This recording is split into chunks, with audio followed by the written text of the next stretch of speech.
Hey guys, and how's it going? A friend was cleaning out a property and had a bunch of power equipment laying around, and this is one of the pieces, which is like a commercial reel type mower. High speed, I guess it is. Got 3-speed Briggs. It kind of looks like late 70s, maybe early 80s. Again, my guess is more of it's a commercial kind of machine. It does have a bagger that goes on the front, like a plastic hopper. But I figured, I don't know, again, if it was parked for having problems or it was just parked and never used again and it has problems from sitting. But I figured we'll bring it up on the operating table, see what we can do, so we can revive it, find out what was wrong with it. And if it comes back to life, we try to chuck some grass with it. Looks pretty decent. It's got a weird kind of setup for the drive underneath too. Let's go get her over on the lift and go have some fun and do some wrenching. Oh, there. It's got like a weird set of like 5 wheels in the center of it that drive it.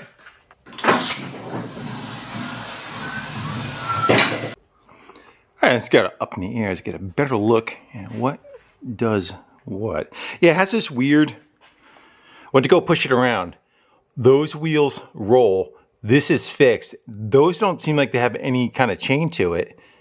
It drives by these. So I'm not quite sure how that assembly kind of works. I see a block of wood up on top. I wonder if it travels too far for something for this lever. Somebody added that. What is that for, the drive? Yeah, it's for the drive part of it. Like someone's been into the car, but they got some kind of gasket material sitting out of it. That's good. Got a drive on the side for the reel. And I don't see any obvious damage sticking out right now. Look, we've got a height adjustment here. 3 sets of holes, and that lever goes. What do you think that goes to? Nothing? Do you grab it right here and adjust it? Maybe, huh?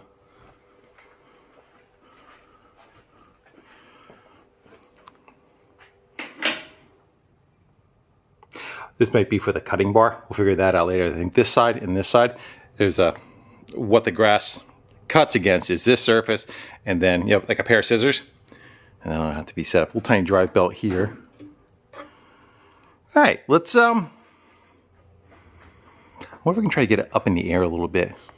Nah, let's go start screwing with the motor first. We'll get the engine revived hopefully, and then we'll start looking into the other stuff. Pretty cool looking machine though. The catcher's on the floor over there. Sits out in front of it, just like a plastic bin that hangs off of it. Yeah. All right, to the engine. Yeah, look, you see somebody jammed a screw up inside there. Let's go see what some remnants of the tank look like. Oh, it's beat. Yeah.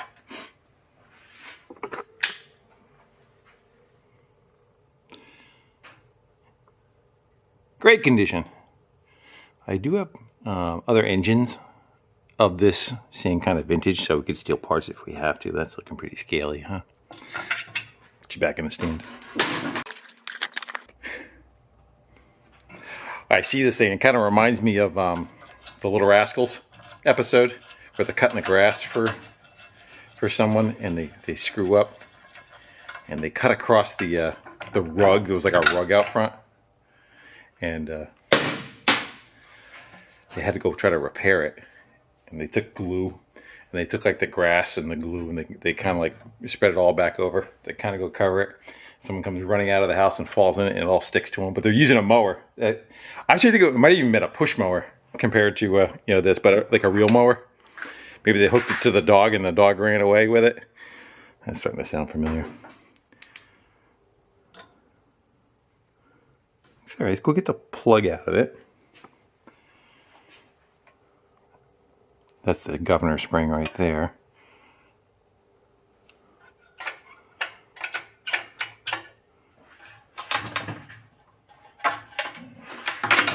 I think the chances are it's going to have spark. Bottom of that looks like it's carboned up. They probably was trying to run it with the choke on, maybe. Go throw that in there, but let's go throw a little bit of fluid down the plug hole. Moved you over a little bit. Go get some fogging oil in there. And we have throttle on because there'll be a ground. Let's go open her somewhere in the middle right there. There'll be a ground wire that shorts out. Let's go just see if we got a spark. And it's blowing all kind of critter nests out.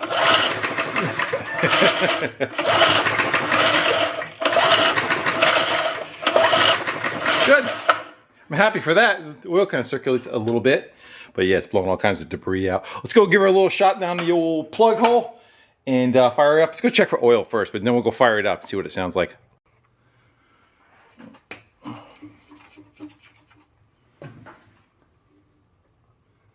Yeah, there's oil in it.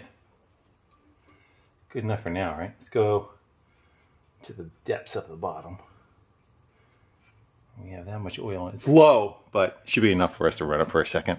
We'll change that out. Just want to hear it's clacking or anything, you know. That we're not investing in something that's already gone. You never know what this stuff is parked for.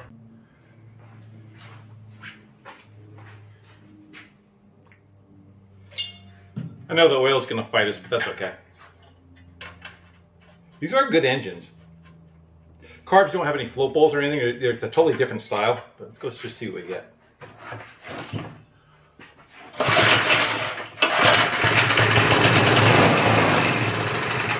Yeah, it blew out some smoke, but that should be from what we put in there. Sounding good. Anyway, knocking or anything.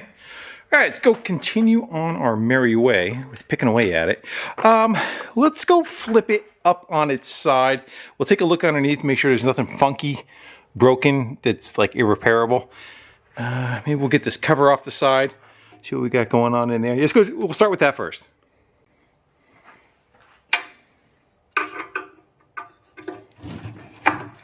You're thinking it's in here, just, my guess is just a chain, maybe with a tensioner. Could be a belt, but because it's whatever, I think power going down to power the front. I wonder if it would use like a belt so that if you hit something, it would slip, kind of like a snowblower. Be that, or it's got to have a shear pin in the front. Sucking up the neighbor's cat or something. Something's got to kind of give, right?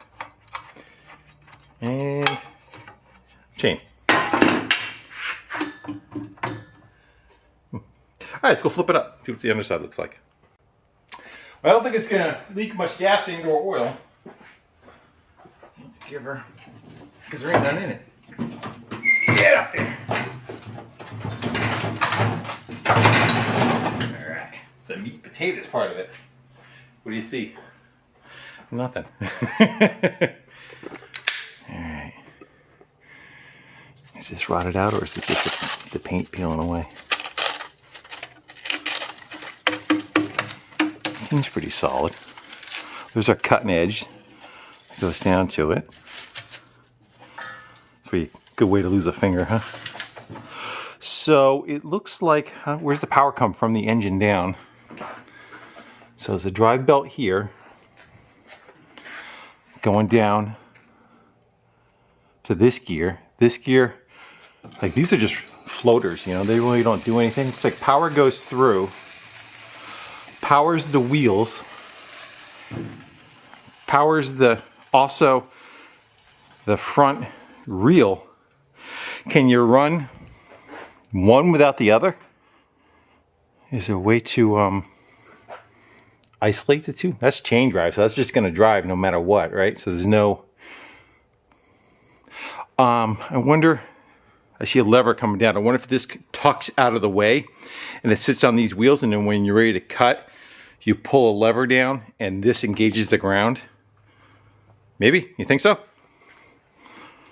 That's what I'm thinking. Let's get the... What if we could take this right out or away for now?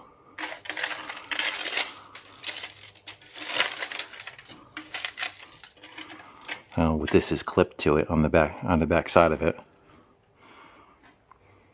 I think it's like just these two. Let's try loosening one side up, see what we get. I don't know what the upper part is. Let's just see if this comes away from it. See if anything's bent till we get a better, we can go spin that and see if that thing's wrecked or not. Yeah, it's supposed to give it a lot nicer cut to the lawn, because you, like a regular lawnmower, the blade is kind of just flailing around and you're kind of tearing off the top of the grass, where this is, like I said, it's like a pair of scissors and you're snipping it. Yeah. Is there on the other end of that? No. All right, I'm gonna go spray some of the hardware. It looks like the reel's adjustable too for its height.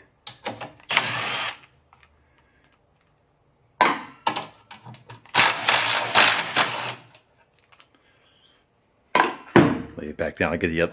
Was that moving now? Gotta watch your fingers. It's gonna eat you. Not yet. May have to go take a little bit more. I don't know how this is being locked together. Both sides out. I don't want to hit on that edge, do we?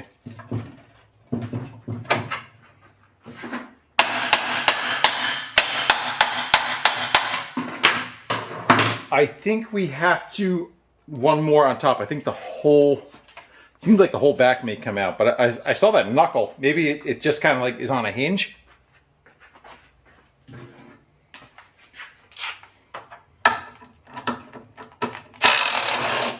Yeah. So I got the other one to take out, but yeah, I think that'll do it. All right, one more bolt. Now I think we were on the right page to begin with. There we go. The back is kind of like just the barrel of it, and it goes all the way up and around, so that's not coming with it.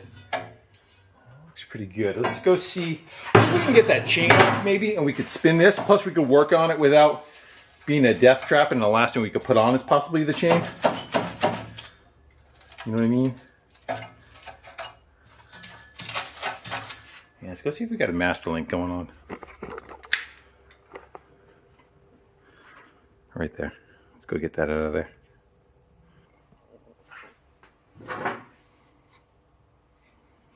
Which way is it going? I'd say that way.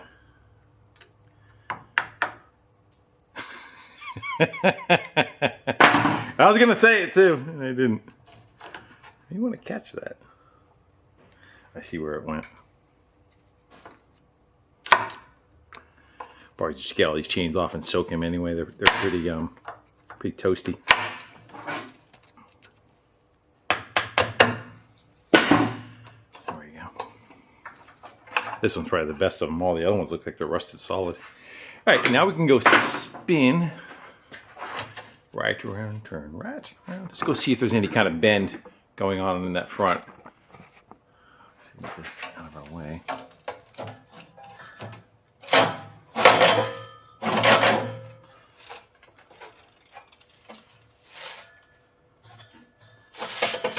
Looks pretty good. Like single stage snowblowers, you'll get into them and they'll be like, I've done it before, you hit a newspaper. You could try and bend it back, but the thing just vibrates like crazy. It actually looks pretty good though. I'm happy for that. Told you. When it goes, just keep your eye on it. Watch where it lands. This is the trick. Let's got two more. That one and the one down below. And they're both pretty rough. I don't know if we'll get any rotation out of it to try to be able to find where the master link. It's over here. Maybe I could work where it is. Yeah, it's right there. That's at least the right side of it. Yeah, we get that off of there. That chain's pretty beat. I should have other ones. Yeah, that one's pretty toasty too. Let's see if we can see where that one is.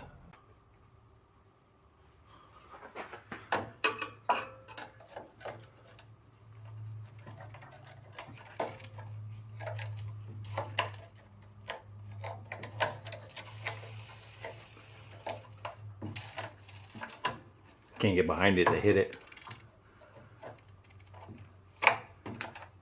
How about we swing you? Can we swing you? There you go.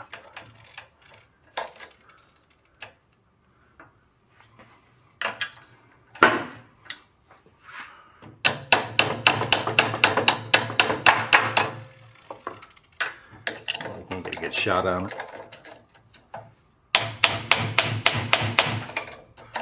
Probably should just cut it. I think it's just regular bicycle chain. I don't think it's anything fancy. But I'm gonna go keep picking away at that.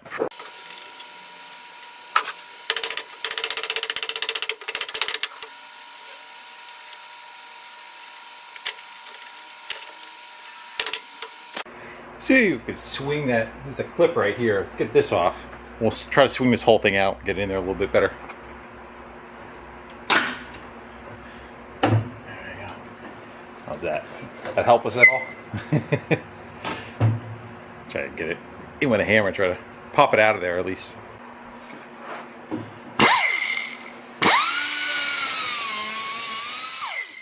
It's out now. I think. That's good. Watch your belly on the rod there. A little noisy, but it should be okay. That, on the other hand, a tad stiff. I'll try rotating if it'll go. That's really bound. I'm going to bring that around. Hopefully, and then try to apply the master on that one, and we'll get that last chain out of there. Probably should just cut it right now, huh? I don't think we're going to save that one. Yeah.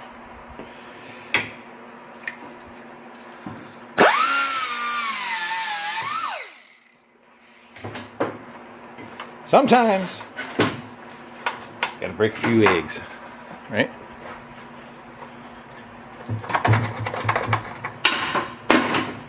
That's all. How's everything feel up here? A little growly, but it's turning. Of course, not do that. All right, I'm gonna go flip it back on its side again. We'll get the rest of the stuff off, and we'll start working on the engine, and we'll work our way back through the drivetrain to get the other parts working. Change it. The rest of the chain should be under this last one. Let's see what we get for.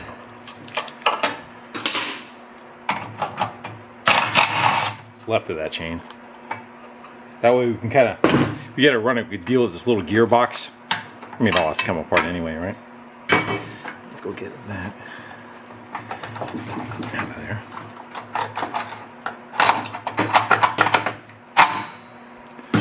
All right. Do we spin? How about you? Yep, good. And then that's the tensioner in the middle. This rod here, so it's a it's got a dead man. You got to hold the handle down for it to stay in gear, which is good.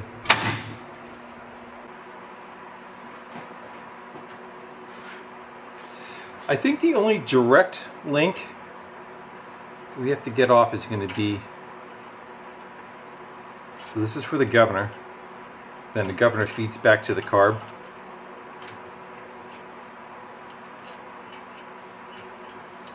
We have to get rid of that. Yeah, they got it bent and bent again. Let's see if we can get it out of there.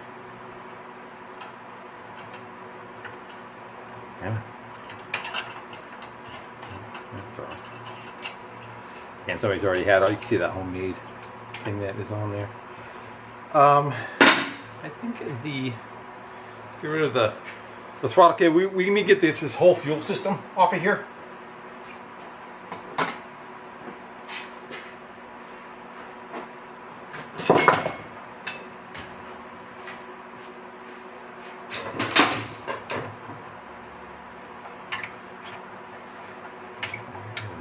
And that also works the choke too. At the same time, you pull it all the way, turns the choke, and then it's just throttle after that. Sometimes you have a manual valve on the side. This one does not have that. All right, we are going to need a super long screwdriver because there is an upper and a lower. These are a pain in the ass to get to. I'm talking about them. That one's not bad, but the one on the bottom, forget it. Let's see if it turns out of it. Yes, we do. And then that'll take the gas tank with it. Sometimes there is a bracket that runs down and attaches back to the engine for support on the gas tank. I haven't seen that yet. I'll get these two out. Yeah, that's the easy one. The hard one's the one.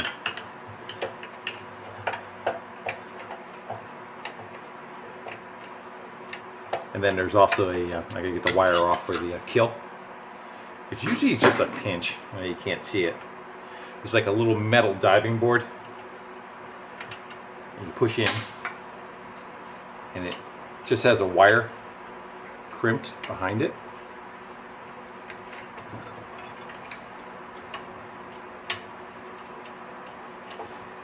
Wait for it. And that's off. All right, one more bolt, and you look at that bracket. The bracket is on the bottom. Let me go take that off too. We'll get this whole carb system right off of here. We'll take a look at the, because we know the gas tank's beat. There's a diaphragm inside here that also goes bad. Yeah, you thought I was kidding, huh? That's the bottom one.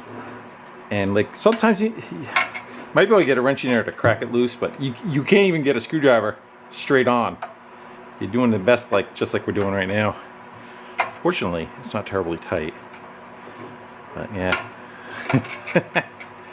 you can't get a closed end. You have to use an open end on it, and you get a little turn out of it. You think they would have came up with something a little better, and then you say, "Well, take the muffler out of your way." You can't, because you can't take the muffler off until the carb is out of the way. That's the way it works. I still have that bottom bolt in it. I left it in to hold it in place, so I'm not trying to fight it. And once we get it free, we got to get this linkage. We just got to bend it up to get that linkage off of there. I'm gonna get the bottom one off. Let's see if we can do some wiggle in here.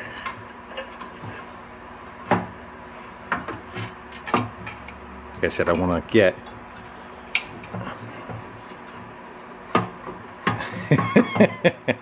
Alright, yeah, that spring has to come off. I'm going to orient it. Again, depending on what the machine's on, too, you know. We have to take the center out so we get a little more swing.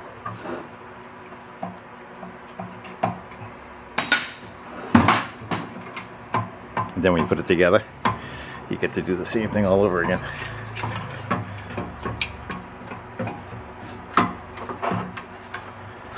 The other option is you can take the fan shroud off. Sometimes one way looks easier, but it's not. There you go. We may end up taking that off anyway too because of the out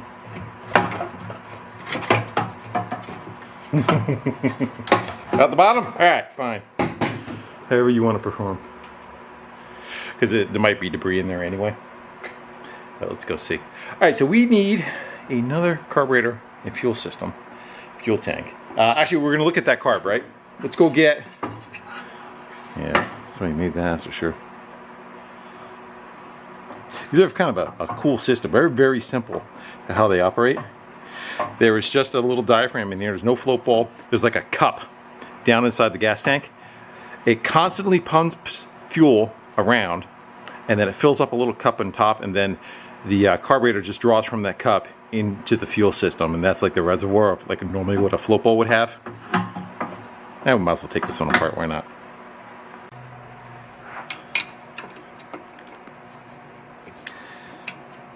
This is a breather going in the crankcase, kind of like the same breather on your car. So any pressure that comes out of the crankcase just draws back into the carb again, which is, you know, oil mist. That's what that does. Yeah, someone's been there, huh? And this is where that little diaphragm is. Let's go take the carb all the way off. So you got a couple screws holding it down. You'll be able to see that little float ball I was talking about. And we want to see what condition. Because like I said, I got other machines that have, like junk machines that have this carb on it, but nothing's saying they're any good neither. So hopefully we can find one with a good tank. I don't know, I'll try to save this one, but let's see. Come on out. Oh, what the heck is on? So somebody made a filter. Somebody made that filter. But that filter... Alright. It's got like a tie wrap on it. Yeah, it's got like an old tie wrap on it. And this is a piece of gauze somebody made. So normally, this is the pickup for the fuel. This little pump just pumps all the time, like I said. And then it drops it. Should be a little port. I want to say it's probably that hole right there. That drops it into this. You notice the screwdriver's only going down so far. That goes all the way to the bottom of the tank. Well, this is like that little float bowl area that maintains a certain height. And then inside the tank, there's an area for it just to flow back into the tank like a cutaway. And it just continually maintains that fluid level. You know, probably about that high. And then this is just the regular part of the carb that draws it up into the fuel system and uses the fuel as needed. So that's how that system works. Again, very simple. Also, like if the pump's not working, what you can do is fill the tank all the way up to the very top. It'll fill that little cavity up and it'll run for a while for the, until your tank runs down that far. Yeah.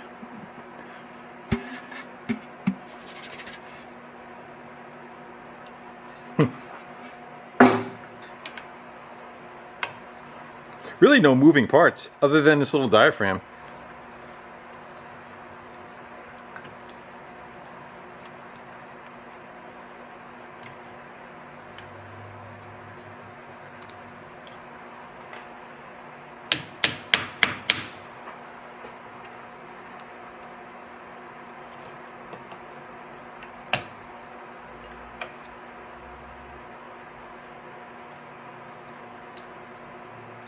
Damn it. So there's the diaphragm. Again, it just works off of a pulse. Fuel comes in on one port and out on the other. And there's just little doors, and this is the little diaphragm that moves up and down with the pulse of the crankcase going through. Like the air pulse as it's driving it, moves this up and down and just has a little return spring under it. And it is pretty crunchy, which is common. You pretty much all of them do that, sitting with age. Like I said, I don't know if I have a rebuild kit. I might. There's a chance that I might. But let's go shopping for something possibly that is a little bit better setup all around. So this pile of junk. We stole the handlebars off of this. The project is an old rototiller, but it has roughly the same setup on it. This has the manual choke out of it. Let's take a peek inside that one. Uh-oh. Yeah, I think we're going from bad to worse on that one. That's still the same kind of deal, huh? Yeah. Keep looking. And we're in another pile. This one has the diaphragm on the side of it. Shallower gas tank. So the pick pose is going to be different. But that one definitely looks like a much better condition. Let's see if we can dig that one out there a little bit. We'll keep this as our... doesn't have the bracket going down below.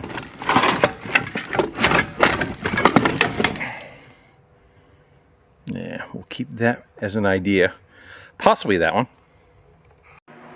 Yeah, I think we're going to go try working with this one. Nothing saying it's good, but we're going to go explore. We'll pop it apart and kind of see what we got. External choke is different on it.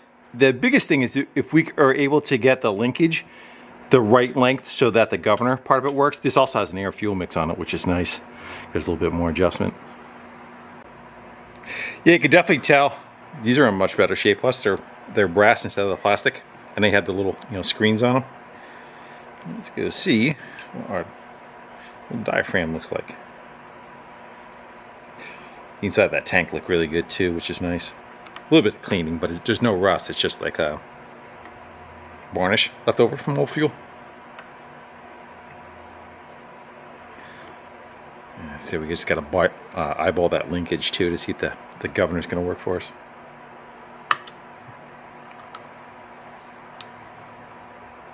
Don't know if I have any of these kits. Looks pretty clean. That actually feels fairly decent. We won't mess it up taking it off, right?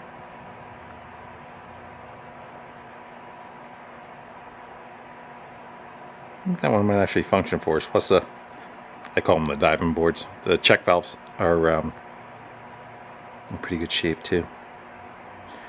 Let's go leave that other carb next to it real quick, and we'll see. I'm gonna pop the cover on. I'm gonna clean that, but just to keep harm's way out of it. Let's go make sure that we're apples to apples on that linkage. That there's nothing funky that is gonna cause an issue for us. I would say this is probably like an earlier one, and then later, because it's got the air fuel mix on it and the brass. And let's go. It's got the automatic choke. We don't care about that. We're actually holding in the same direction would help.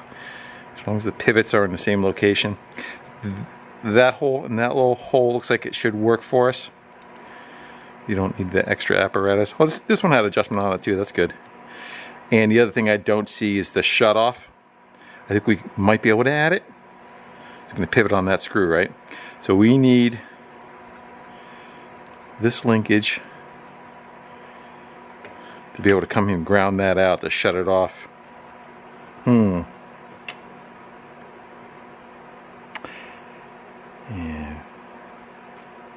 We could possibly get that on there. Because that's where the big lever went, wasn't it? I think we could transfer everything over.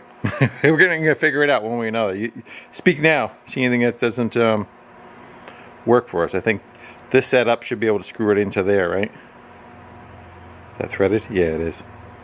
All right. So that's that air fuel mix in the back with a jet in the center of it, just to make sure the port is open.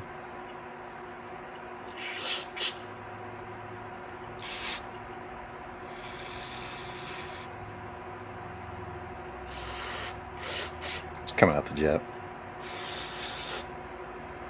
And this one just kind of goes through these holes.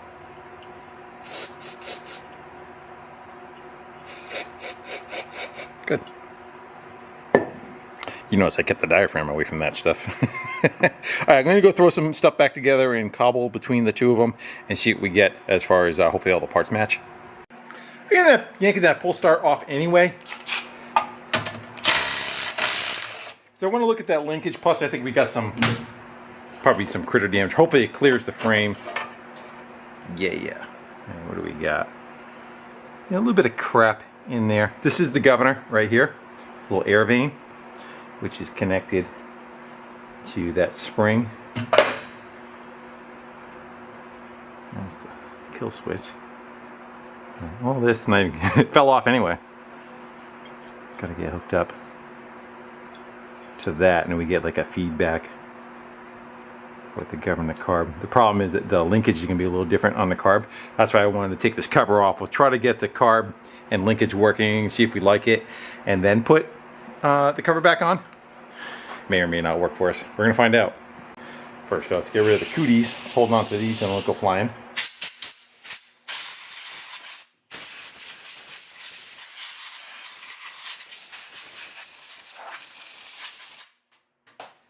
Can't be an air-cooled engine if air can't go across it. I think we have it somewhat decently set up. This is the air vane. Again, there's a cover over it, so it's kind of, the fan is blowing. It blows air up across this vane, and the faster it goes, the more air it pushes against this vane. We have a throttle, which is that. So that is idle and or off. There's a little ground tab right there that touches that arm. That would shut it off. The ground wire goes to the coil, shorts the coil out. You know, right there's run, and there's full throttle. You can see how the throttle kind of bounced up. Well, the only thing that, there's not a direct link to the throttle. It goes through a spring. The more you pull on the spring, the higher the RPMs are going to be. So we don't quite know where that's going to end up. Somebody's already, I think, kind of pulled on the spring and bent it further than it was to try to get more RPMs out of it. I don't know how that's going to end up until we run it. We're not going to know. And then again, that of course influences the throttle. You can see how much resistance there is on the throttle now. And then of course, if you go back to idle, it'll pretty much just stay there. Is the idea. So good enough on that for now. You can throw the gas cap on it, keep the dirt out of it. And let's go look. I want to dribble. So this is your pull start. And a lot of times there's drag on the center of that, and you'll yank the pull start, and then all of a sudden it goes burr, and it's running burr, and it's making a weird noise, and it's trying to kick the cord back out of it again. It would be the drag that is inside here. Sometimes there's rust that builds up and all. You can see the rust. I got to go clean up the side of the flywheel. No points inside this. The coil just has one wire going to it from the kill, and there's no wire going down behind the flywheel. So there's no electronic ignition. There's no magneto, I should say. There's no points working inside this. But in that little pinhole right there, I'm going to put some automatic transmission fluid. You want a very thin oil. If you put a thick oil inside here, the oil itself is going to cause too much drag, and it's going to cause the exact same problem all over again. So I'm going to go just put a little bit of machine oil in there, like sewing machine oil. in the little pinhole. I think there's a little pad that's on the other side of that too that kind of like soaks it up. And these are the bottles I use. So you buy them, they come with a very light, thin oil, and it kind of, I think it's believed for sewing machines. And then once it's empty, I just fill them with gas, and that's where you see me putting gas on spark plug holes and stuff with. We're going to try to get a little bit inside there. I'm going to soak that a little bit. I'm just going to try to spin that around. It had a lot of drag on it. I can feel it freeing up already. And then there's a set of paws in there with, there's balls, check balls. And they free flow in one direction, and then they jam going the other way. It's called a sprag clutch. Yeah, she's getting good now. You can almost spin it with your fingers. Before it was like, let's give her one last shot. Dip in the pee-pee hole. I'll blow off that excess. Good. You can take it apart too. Yeah, if it was really bad, I would need to clean the rust off the shaft that's in that shaft right there. It's going through the center of it, and that gets rust built up on it. Actually, it'll look like that, but it's on the other side. You know what I mean?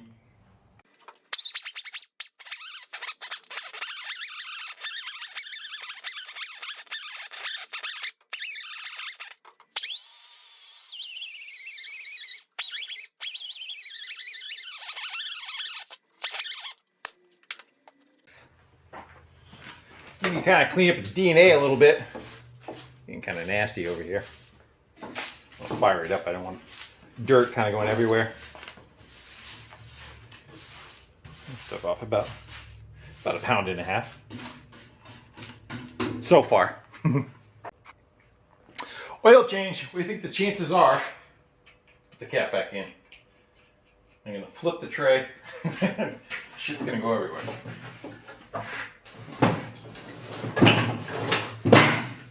There's a drain on the back, but I think it's just going to make more of a mess. Sometimes you're better off just trying to pull the drain plug out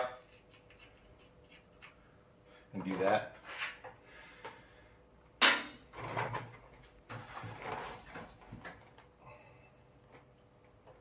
Like I said, there wasn't all that much in it. At least there was something. They really don't take all that much.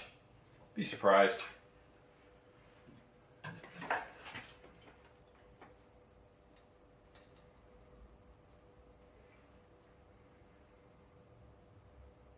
These are something. Plus no water, which is good.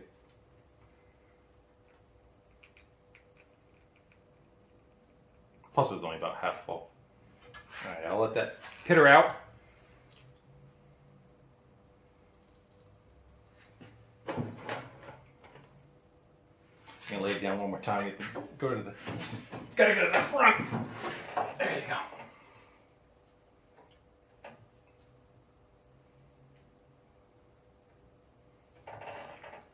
Good enough.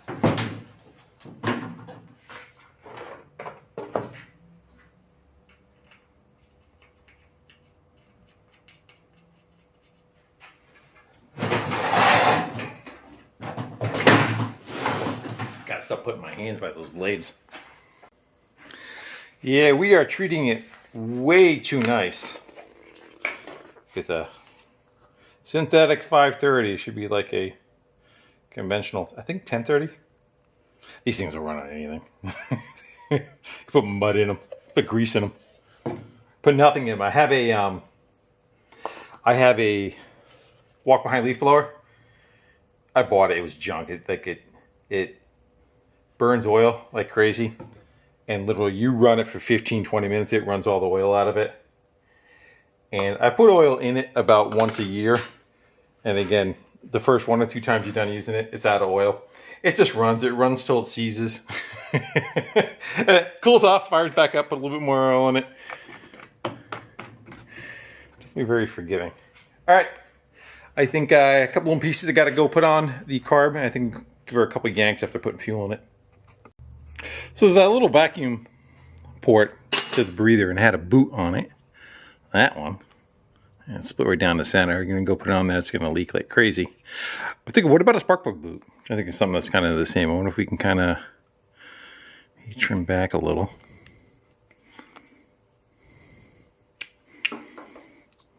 about the same. I think we should be able to get that one on there. And that one, maybe we'll leave that one alone, height-wise. Yeah, see if we can wiggle that into place. It's got to fit on that tube, right? Get rid of all that crap, too.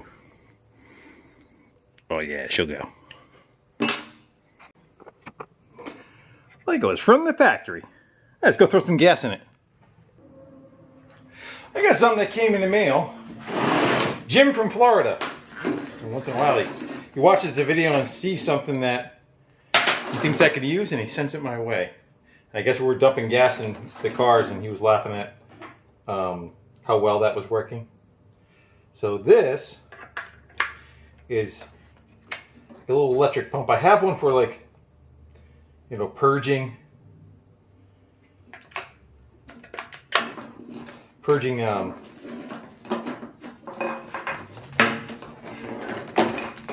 fuel tanks.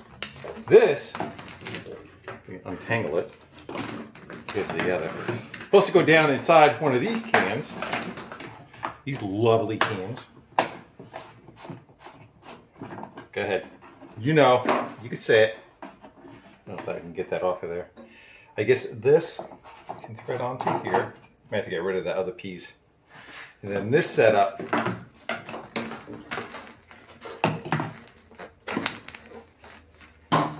is supposed to go down in the tank.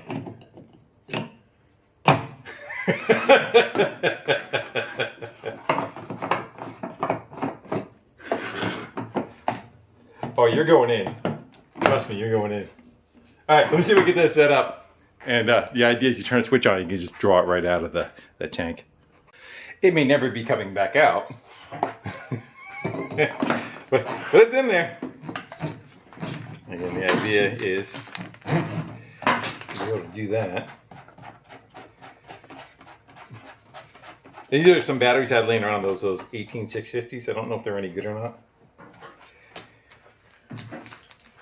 And I think that we have to have, gotta be a way to turn it on and off, right?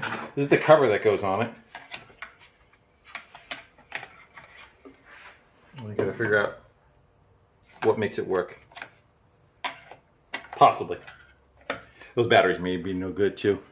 It's gotta be an on-off switch, right? Oh, there it is. Right, let's go get a little cup or something to pour it in. Carol, where's your cup? In case there's any little gooey pieces of plastic or something, right? Let's see what it does. And then it's got, I guess it's got a cap for this end. Yeah.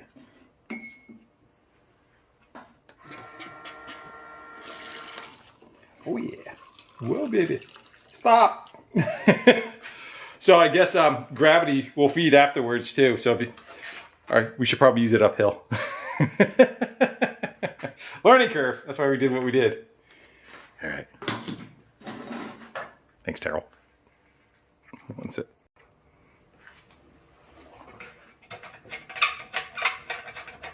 Pulls pretty fast too, huh?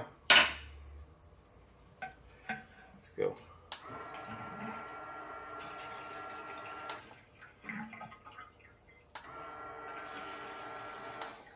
Well, that definitely makes things a lot neater. Thanks, Jim. I think that just fucking, it's got a little hanger. I wonder if it's got something you're supposed to hang. Probably should have looked at the instructions. There's a little plug that needs to go in there. Okay.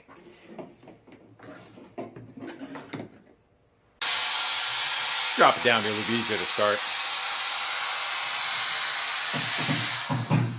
Let's give it a shot. So what do we need? Screwdriver in our pocket. Adjust the air fuel mix. We don't have an air cleaner on it neither, so that's going to cause a bit of a issue. Let's choke it. See what we get. It's going to take a little bit for it to prime itself. Alright.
good. Until we put a load on it, it's going to be kind of hard to say what we do and don't have, though, you know?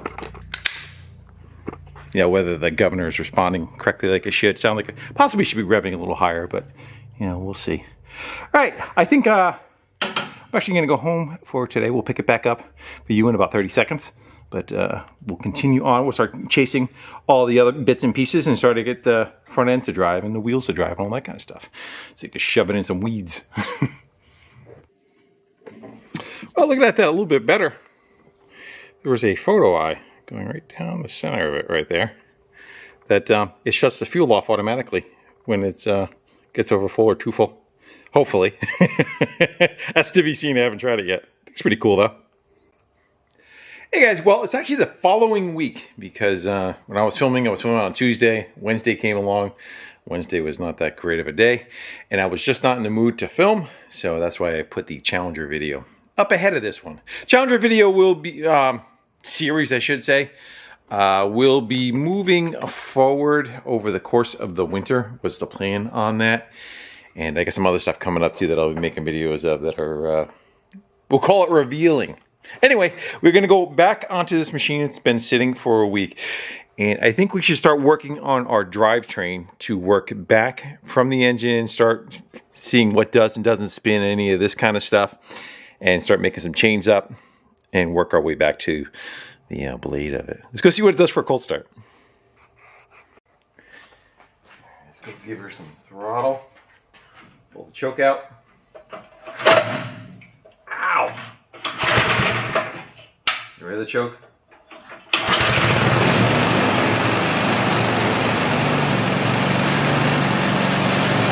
We'll try to put this in here.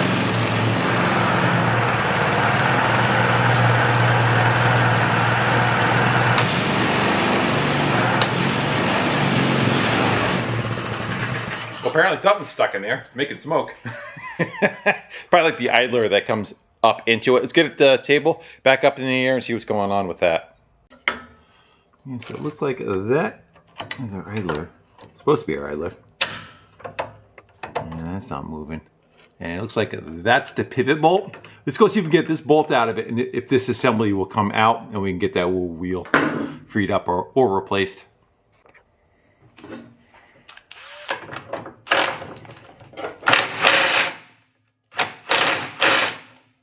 Wrong size.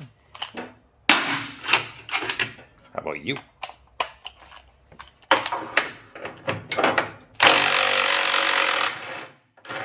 That's more like it.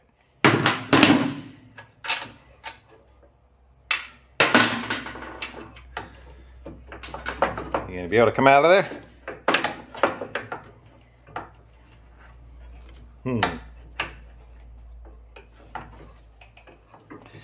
I have to take this rod off versus the pin holding this in. Let me get that out of the way in the spring. Should be able to pull it up out. Let's see what we get. I ended up disconnecting it from the top. Let's see if it gives us enough room to just wiggle that out of there. It's just right there. If not, you have to unbolt the whole assembly out of the way. Trying not to do that. Sometimes when something looks like it should come apart, we tilt it towards us, get the belt to go.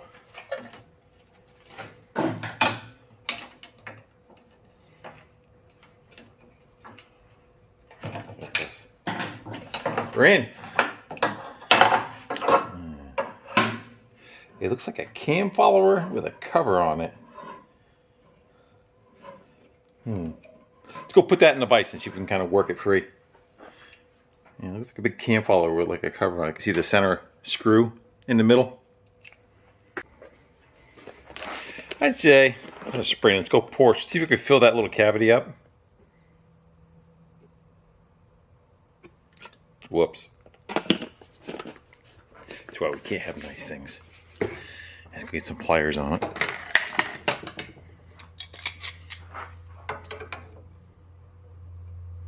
Bonk, bonk.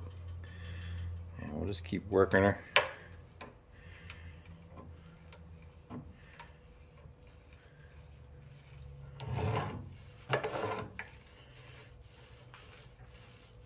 Glue level's dropping down a little. I think That's the idea. I want to try to get it to work its way in, you know.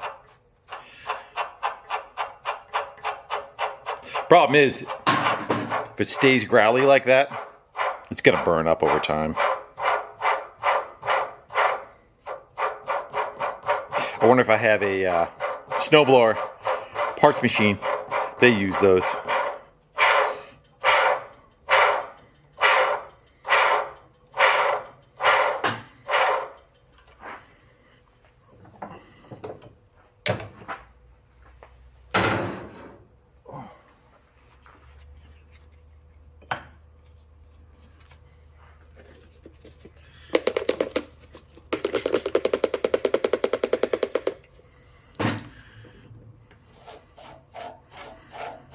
It's puking out the rust. You can see it in the color.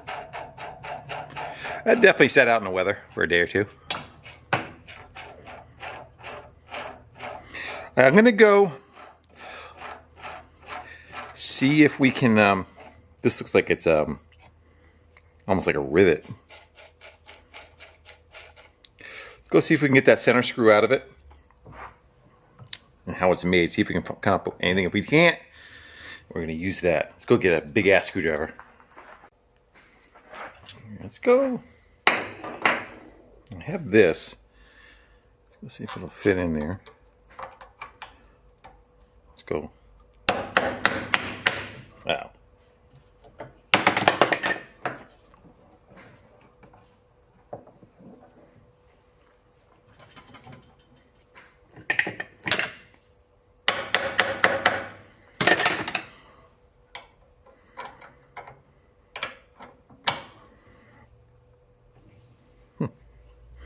That was way easier than I thought it was going to be.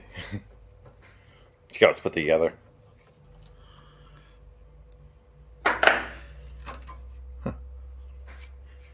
There's that. Let's go see if we can find a bearing. It's at least close to that size. We could always take the pop the seals out of this too, but there's so much rust inside there that noise, it's just going to get worse. And this toolbox is a stash of all this kind of stuff.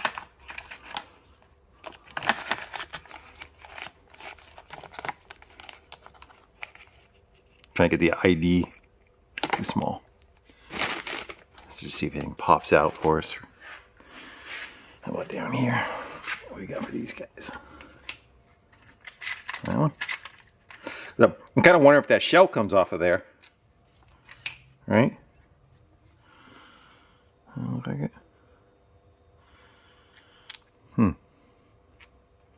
We go screw around, see what I can find. Almost like that, I don't see a ring holding it, you know? Just a press fit. I'm going to go see if this fits on that shaft over there. If not, we'll keep hunting. We got more stuff down there to go look for. Through. Yeah, that probably looks correct. I'm going to see if we can get, I'm going to do that. Maybe try to get like a, it looks like they peened the edge over too. Encapsulate it. I'm going to take a quick look. See if I can find a bearing that's possibly a little taller. If not, yeah, I don't want to slice it because the belt's going to have to ride on it, you know.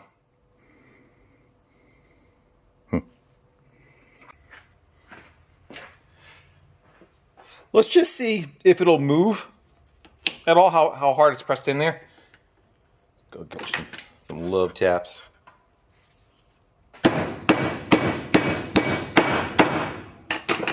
Yeah, all right.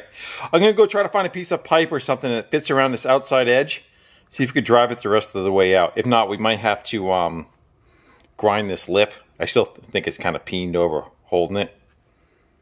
Let's go find out. Let's see if we can just take the edge off.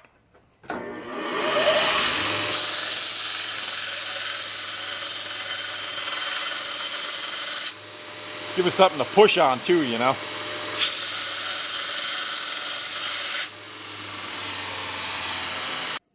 I'm afraid it's going to be slipping off a lot, but let's go see what we get. Because we're right on the verge there, you know.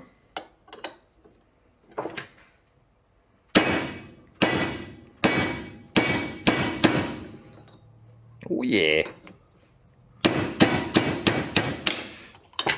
Now, as long as the new one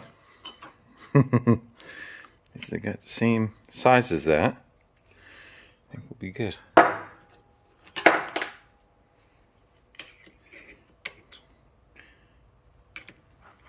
think I'll clean that out.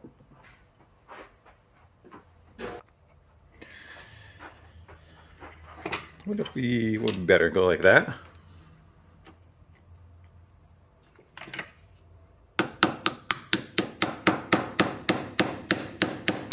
I think once you get it started, you're good, right? Yeah.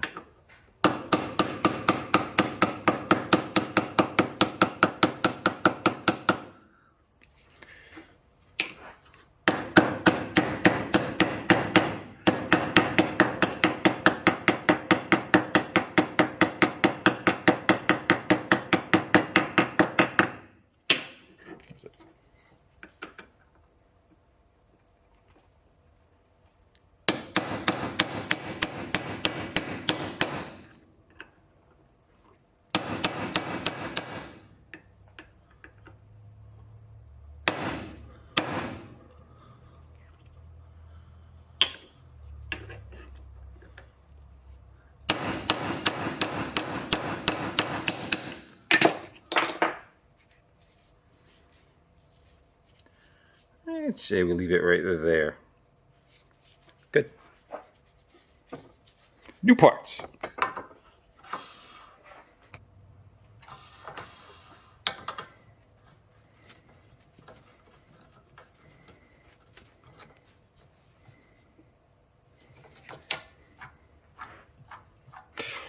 It's got grease down inside it, so it's a little, it's not like slippery, but shouldn't make the belt smoke.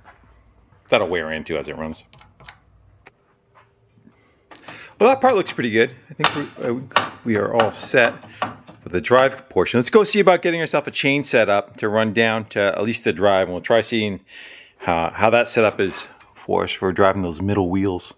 I still think that's weird, huh? It drives on those and not the outer ones. I found some new old scrap. And we got to take this link out. I'm just matching up to the length that was there. All right, let's double. Then cut once. Get on there. So you want to get rid of. Why is my innie and outie? It's got to get up there more. That's why. Okay, so we want that link right there.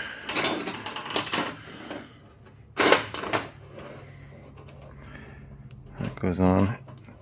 And it's got a little pin. The jaws hold the inner side, and this crank can push the pin out. Yeah, it's pretty good at not doing too much damage. You could actually even probably use it again if you had to. If you didn't have a master link, you could probably put it back together. Let's get that one. And sometimes it'll fight you coming out of there. That time it was okay, but sometimes you have to grind the head off of it because it's still got a bevel on it. But that's where our master link's going to go. Yeah, like that one's fighting me a little bit. I'll just hit that on the grinder and we'll get rid of that. And 2 more to make. And it was like almost like 3 new chains, because they are.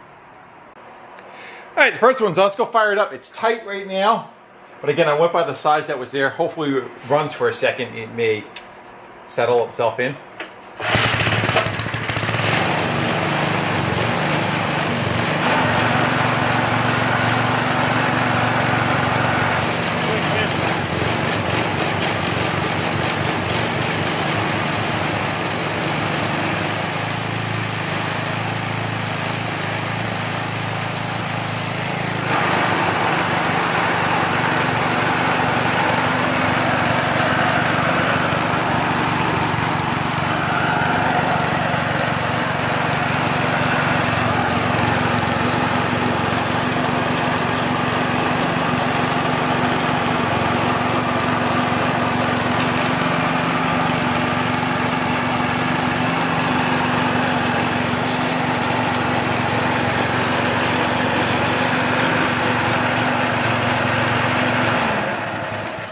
a little growly. So it looks like it drives the front all the time. So when you start it up, well, we got the clutch. Yeah, we still have the clutch to kind of turn it on and off, but you can't make it drive.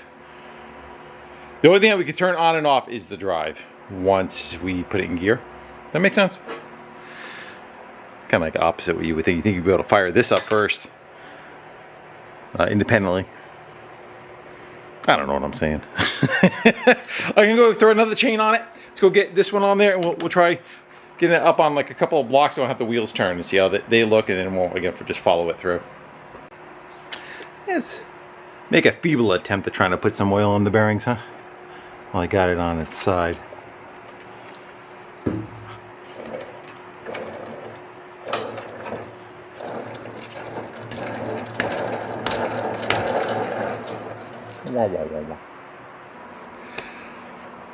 We got all this kind of buttoned up. You can see everything feeds back through the chains, and the last one will be up top. I think maybe we'll jump over to the reel. Now the reel right now is rubbing on this back tin, and the problem is that locks into the cutting edge, and the cutting edge kind of holds it away. Let's start cleaning some of this stuff up and start giving ourselves an idea of what we got to do for the air gap between these two. I don't know if it's optical illusion or not. That looks like it might have a slight twist to it down here. Let's go clean it up with a wire wheel or something like that, and do the same with the reel.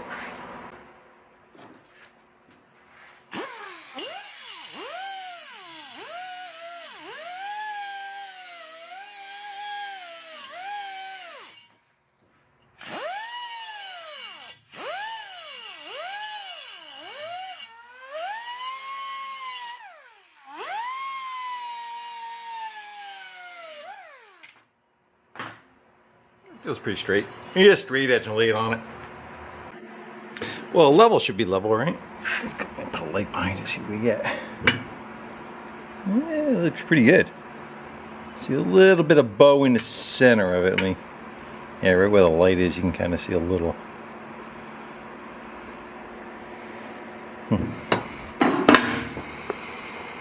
All depends if that matches it or not, right? If that's got a bow in the middle of it too or not. I'm gonna go do the same thing. I'm gonna go take some time. I'm gonna take a flapper disc and we'll clean each one of these reels off of here. Plus I'll get the crap out of the bearings there. That crap up in there.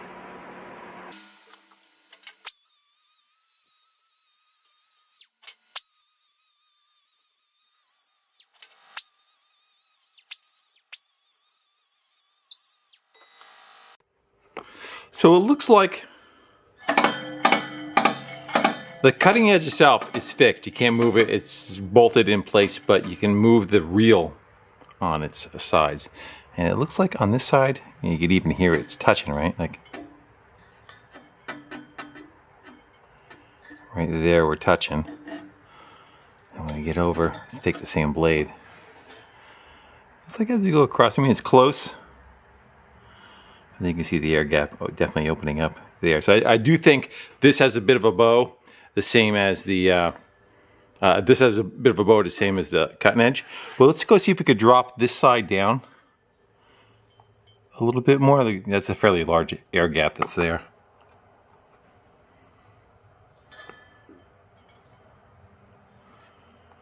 And then maybe it'll actually kind of lift up on the other side. I'm not quite sure like how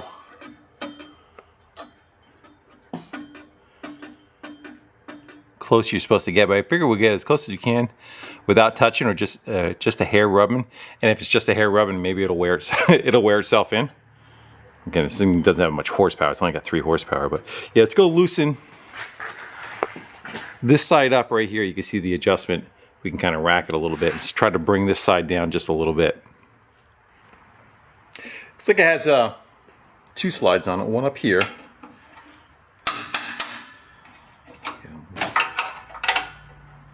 And that one.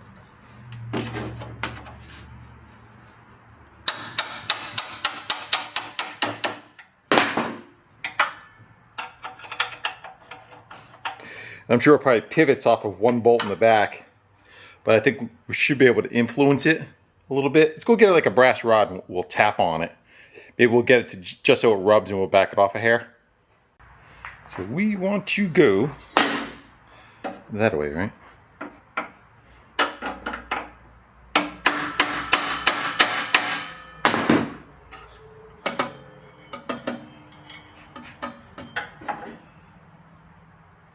Nope, wrong way. We want the blade closer.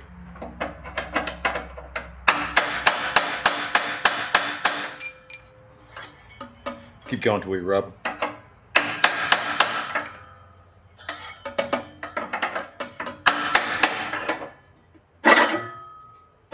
There.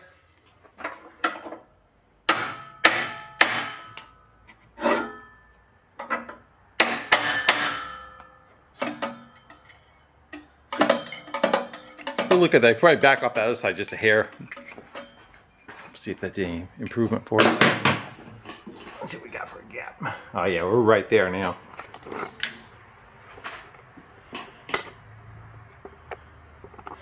Yeah, so we're looking right there, and we are right.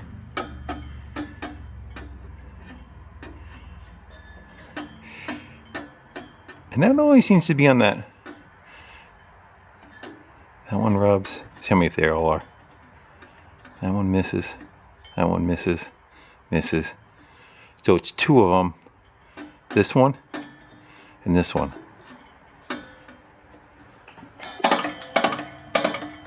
You want to let it be?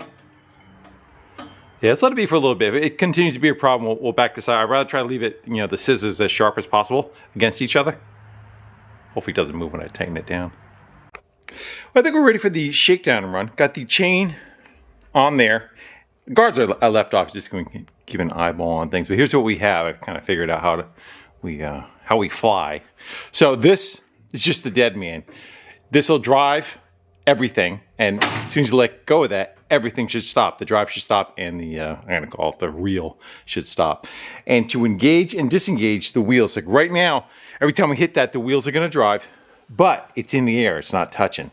So that lever comes up and indexes the wheels down. And it's got like a spring-loaded drive, so it has like some kind of tension. So as you're going over the ground, I got it strapped up in the air right now, but as it goes over terrain, it kind of changes.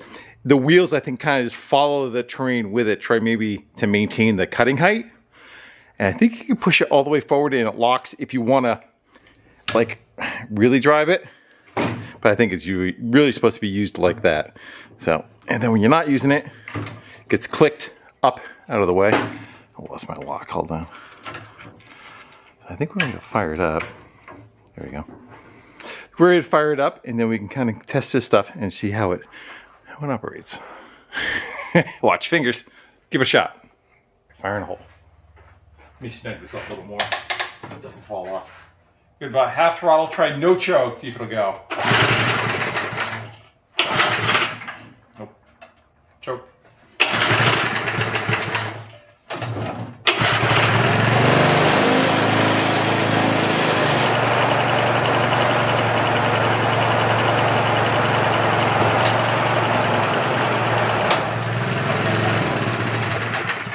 It started driving. I'm like, why is it starting to pull the mower forward? Linkage fell off. No pin in it. Yeah, I'll do it. We'll go fix that. Let's try it again. We are in the air. Now we're in the air.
an air cleaner on it now.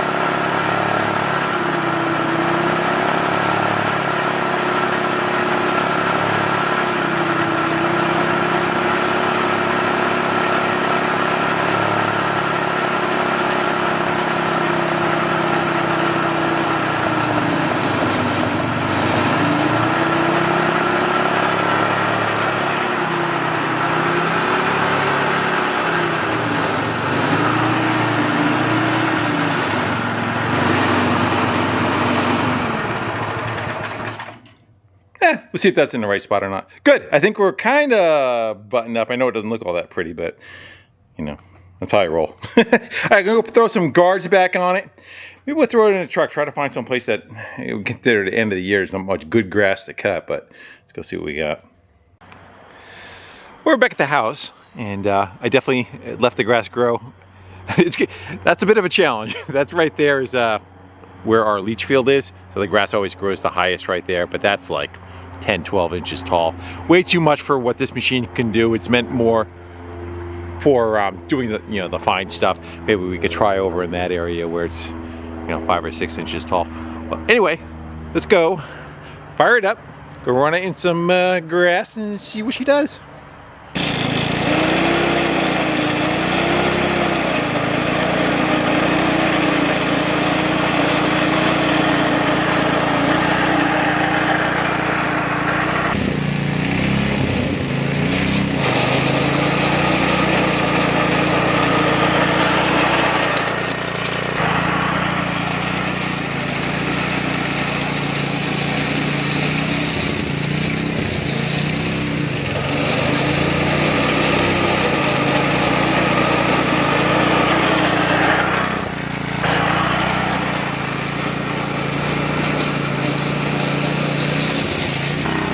I got the drive wheels connected. Let's go kind of run it into the thick stuff, see what it does.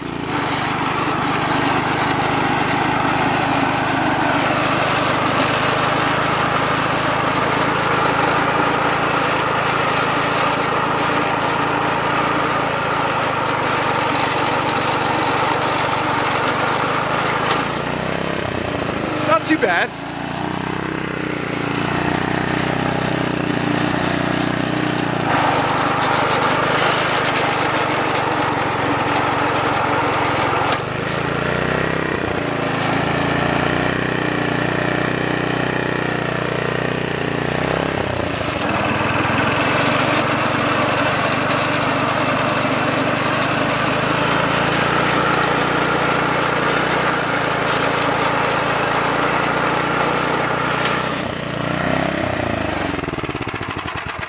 You got some hunting going on, which we can probably adjust by the spring tension going back to the governor.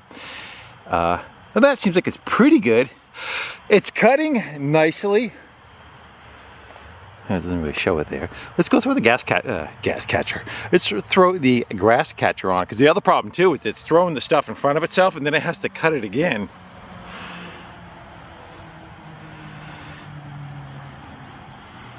Try to look, see how it's doing a cut on the end. They look pretty good though. They're all cut pretty, you know, squared off on the edge. Yeah, let's go throw a gas catcher on it. Again, grass catcher on it. Brain fart. It happens when you're a motorhead. Let's go do that. Give her another shot.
The spring came off and it kept going.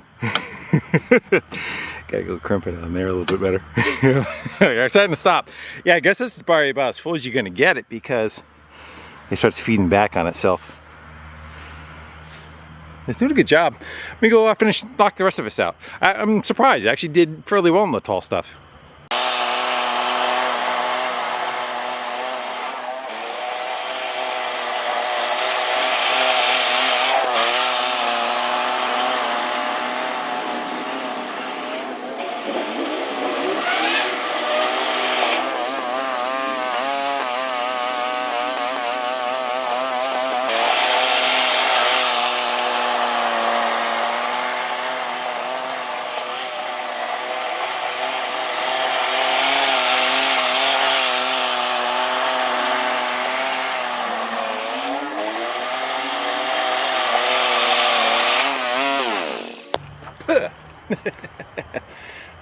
Yeah, not bad at all.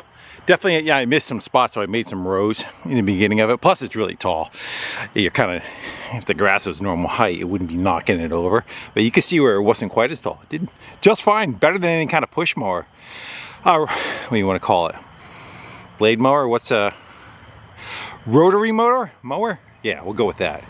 It also, like I said, it cuts the grass like a pair of scissors instead of just like, you know, chopping it down. I don't know how good it would be if you start clipping sticks and, you know, there's pine cones and stuff inside here that you start hitting that stuff. Will it really take the blade out?